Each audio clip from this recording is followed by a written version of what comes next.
Hi, it's me Jacqueline. Welcome to my channel. If you're new to the channel, then please subscribe my channel and visit my Patreon page, link in the description.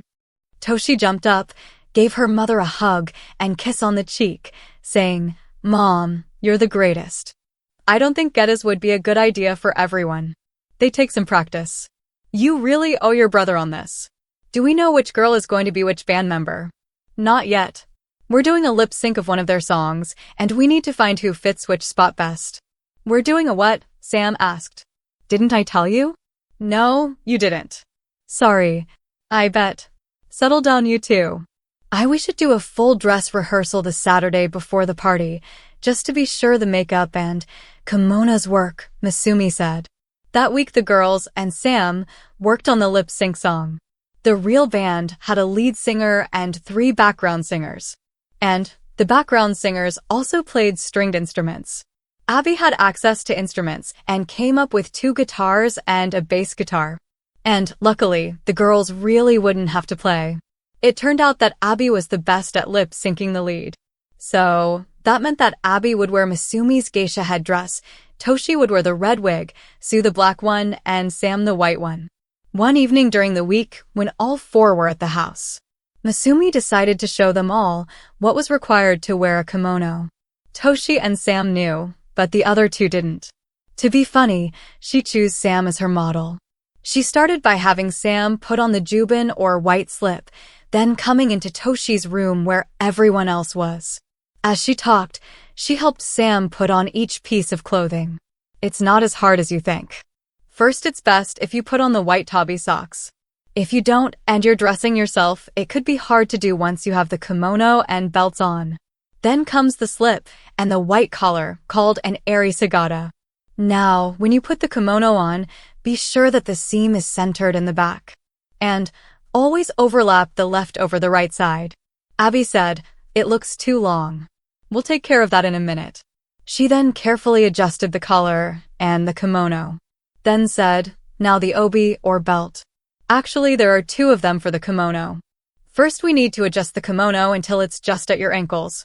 She carefully folded the material until it fell right at his ankles, and told him to hold it there while she wrapped the koshihimo belt just below the excess fabric.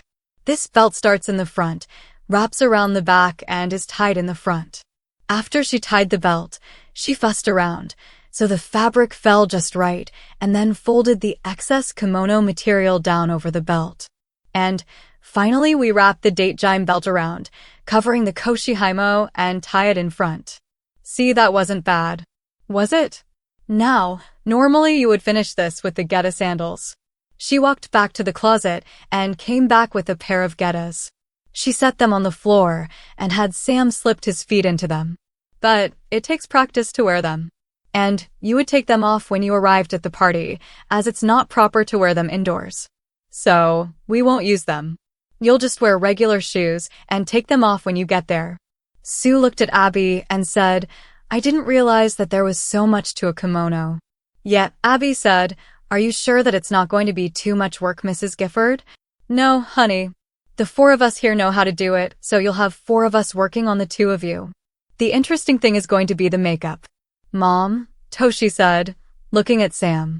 "Yes, honey. There's something missing." Masumi stood back, looked at Sam, and said, "No, honey. Everything looks fine." "Mom, he doesn't have any breasts." Abby and Sue giggled a bit. Sam glared at his sister. And Masumi said, "Oh, you're right. We'll have to do something about that before the party." "Mom," Sam said, "don't worry, honey. They won't be permanent." More giggles from the 3 girls, and Sam's face went red. The following Sunday was the dress rehearsal for the costumes and makeup. Abby and Sue were coming over at 2. So, Masumi started on Sam, as she had to try and turn him from a boy to a girl.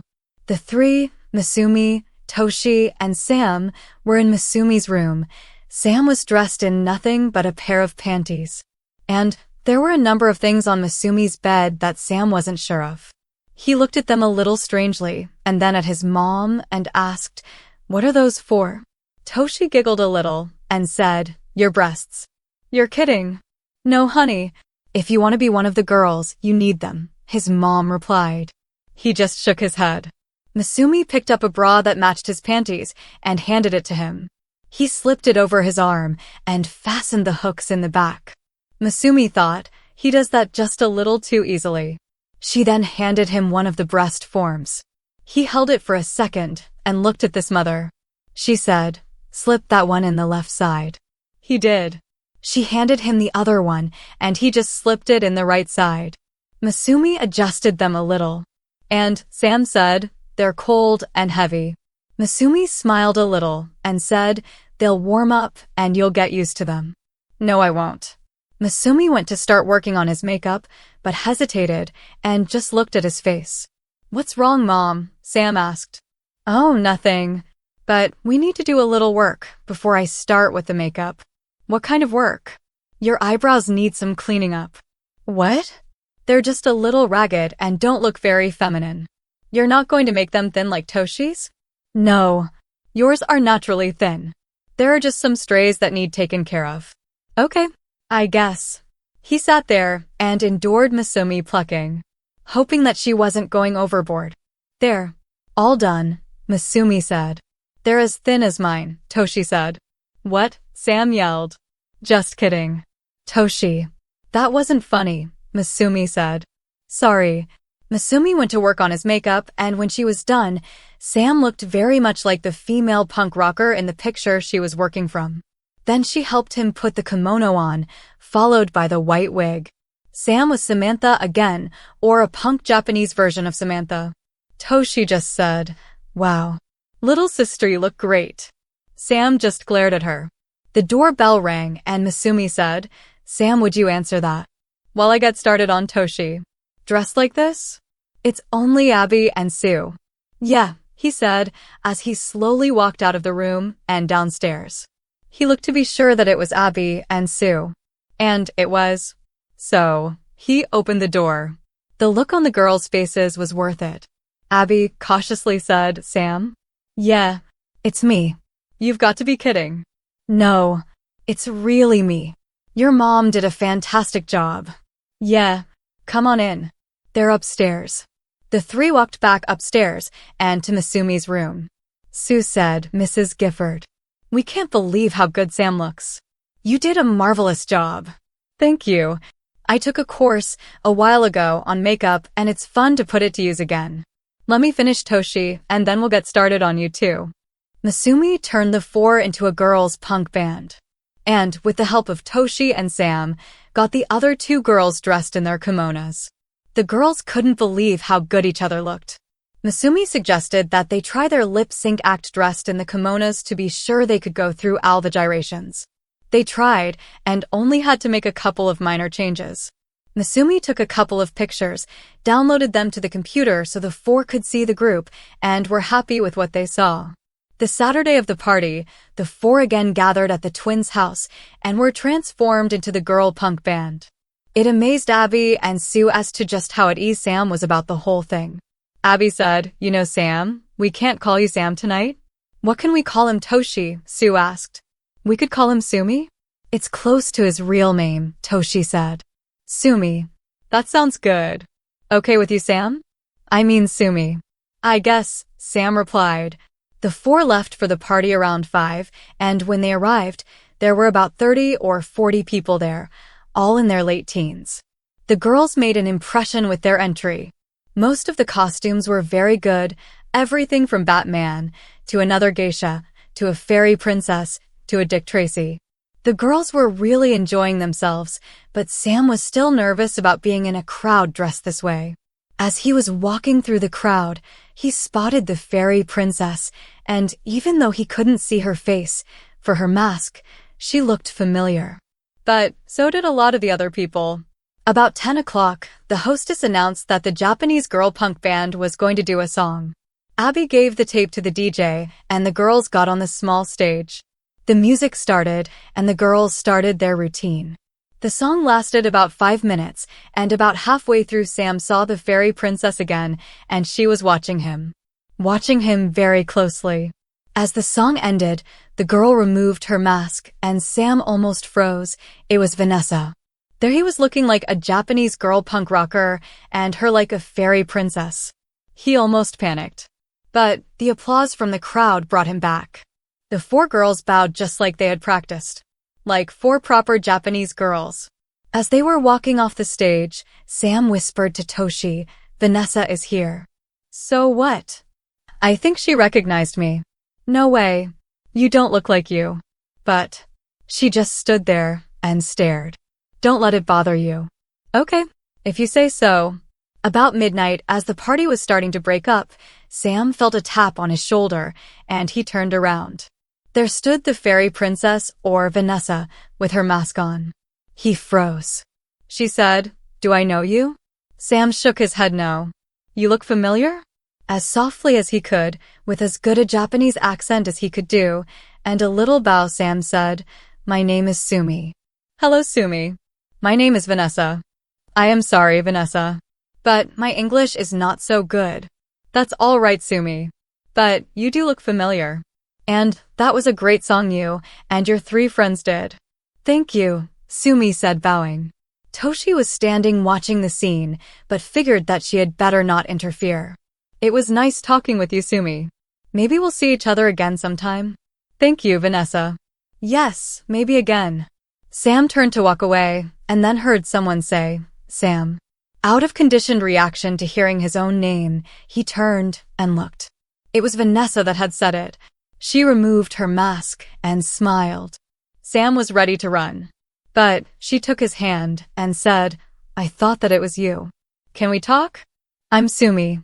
"Not Sam," Sam said, as he tried to maintain his composure. "Sam, you can't fool me. I'd know those soft, gentle eyes anywhere." Sam looked down at the floor, then back at Vanessa, and said in a whisper, "Do we really have anything to say to each other?" "Yes. I have a lot to say to you." "Really?" "Yes," she said, softly touching the side of his face. "I really would like to talk." "All right. I guess. Tomorrow at 1, by the big oak in the park?" "I guess that would be okay." "I'll see you tomorrow at 1, Vanessa said with a little smile as she turned and walked away. Toshi walked up to Sam and said, "What did she want?" "To talk." "Are you going to?" "Tomorrow." "Are you sure you want to talk to her?" "Yes. It's your call, little sister." On the way home, Sam was very quiet. And when they got home, he was still very quiet. The 4 sat and told Masumi and Miyuki all about the party, including Vanessa being there, and how great their costumes went over. Then the 4 headed up to Toshi's room to change and remove their makeup. They helped each other remove the kimonos and started on their individual makeup. Finally, Toshi realized that everyone, including Sam, was dressed only in panties and bras. Girls. Sam is still here," Toshi said, as she grabbed a pillow off of her bed and started beating on Sam to chase him out of her room. The other 2 girls joined in on the fun. Sam feigned being hurt, and actually everyone got a good laugh out of it. After Sam had escaped the beating and retired to his room, Sue asked, "Is Sam all right?" He was really quiet after the party. "I think. There was an old girl friend there tonight, and she recognized him." "Is that a bad thing?" "I don't know. It was Vanessa, and as you know, their breakup was very bitter. But she wants to talk to him." "Vanessa? Is he going to talk to her?" "I think so." When the girls had changed, they went back downstairs and sat around the kitchen table talking about how much fun the party had been. After Sue and Abby left, Toshi went upstairs to check on Sam and go to bed. Sam's door was closed, so she knocked softly. She heard, "Yes." "It's Toshi. Can I come in?" "Sure, sis." She opened the door and walked in. Sam was laying on his bed, and he still had the panties, bra, and forms on. It didn't surprise her one bit. She asked, "Are you all right?" "I guess. I'm just trying to figure out what Vanessa wants. I'm surprised that you are going to meet her, especially after what she did to you." "I know, but I still miss her, and I'm willing to listen." "Well, it's your call, little sister." Sam frowned at her and said, "Little sister, thanks to you." "Are you complaining?" "Not really. Good night, little sister." "Good night, sis." It was about 10 o'clock Sunday morning when Sam woke up and was still wearing the panties, bra, and forms. He just smiled to himself. He undressed, put on his robe, went to the bathroom, and took a long, hot shower. Then he ate a light lunch and set off for the park. He was early, but so was she. She was standing by the big oak, waiting. He stopped and watching her for a few minutes, trying to decide if he really wanted to talk to her or not. As usual, she was dressed very nicely. She was wearing shorts, a very pretty top, and wedge-style sandals. As always, she looked cute. Please subscribe for the next part and visit my Patreon page for early access.